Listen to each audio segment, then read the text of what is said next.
Now in this question we've got to work out the constants a, b and c in this particular identity.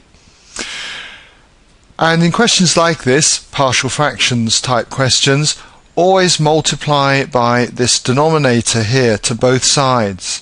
So if I multiply this fraction by 2x plus 1 times 2x minus 1, it's just going to leave me with the numerator here. So we'd have two lots of 4x squared plus 1, and that's going to be identical to a times 2x plus 1, 2x minus 1.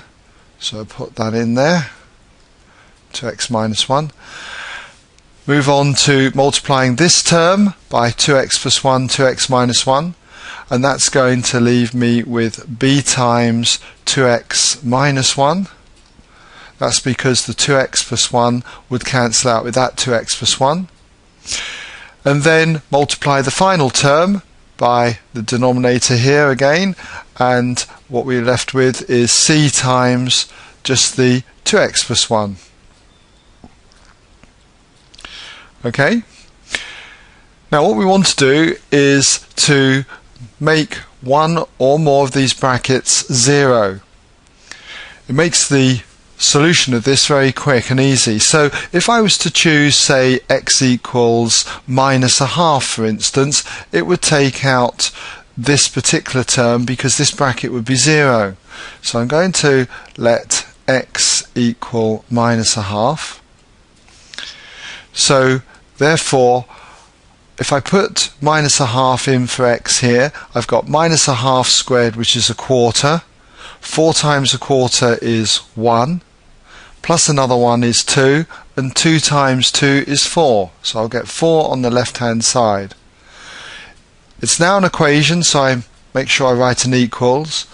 If we put minus a half into this term, this bracket becomes 0, so that means that whole term goes out. If I put minus a half into this term here, we have 2 times minus a half, which is minus 1. Then we have another minus 1, so that's minus 2, times it with b, and we have minus 2b. And putting minus half into this bracket means that this goes to 0, c times 0 is nothing, so we end up with a simple equation, 4 equals minus 2b, which we can solve, and that leaves us with b equaling minus 2. So we have one of the constants anyway.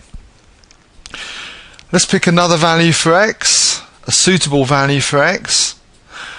That would be a half, because that will make this bracket 0 and take out the complete term, and it would also make this bracket 0. So we'll let x equal a half. So putting it through the left hand side here, half squared is a quarter, 4 times a quarter is 1, 1 over 1 is 2, 2 times 2 is 4. So you've got 4 on the left hand side, equals again because it's an equation. Putting half through here, as we said earlier, this bracket goes to 0, so that means the whole term goes out. Putting half in here means that this bracket goes to 0, so that term disappears. And half in here, 2 times half is 1, 1 over 1 is 2, so you get 2c. Solving this means that therefore c is equal to 4 divided by 2, which is 2. So we have b and c. All that's left to do now is find a. And to get a, there's many things that I could do. I've run out of values of x to put in that make any of these brackets 0.